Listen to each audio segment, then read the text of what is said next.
So, you want to train your dog to use a leash and collar? There are many different techniques you can use to train your dog, and it is important to find one that works for you and your family in order to have the most loyal and well-behaved pet possible. All successful styles of dog training emphasize the bond between dog and owner, and the basis of a successful training program is earning the dog's respect. It is fortunate that dogs are innately programmed to want to follow requests, which makes training easier. We'll discuss one of the more common types of dog training, leash and collar training. Both the leash/collar styles of dog training and reward-based dog training have been proven to be effective methods of dog training over time. The method of training that is most effective is dependent on the dog's breed and his temperament. Each dog has its own personality, which is emphasized even further by many years of selective breeding. The personalities of individual dogs can be very different, even within the same breed.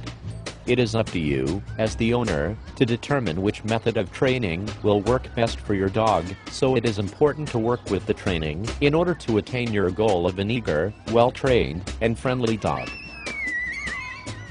Leash/collar training is the best way to fulfill many functions of dog training, especially in circumstances where the dog must be very dependable. For example, certain working dogs, such as police dogs, rescue dogs or guard dogs, tend to gain from leash and collar training.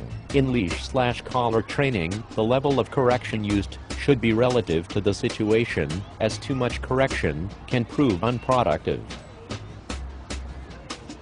In a leash/collar emphasized dog training program, the dog is first taught a desired behavior on the leash. Once the dog seems to understand the command, the leash is then used to modify incorrect behaviors. The leash is used as the main form of communication with the dog in this form of training. With leash/collar training, the dog must learn to trust the handler and follow commands without any hesitation. The dog is considered fully trained when the handler is able to show that the dog will follow a command, even if he doesn't particularly want to. While this never means using brute force, it will likely necessitate some handling to demonstrate.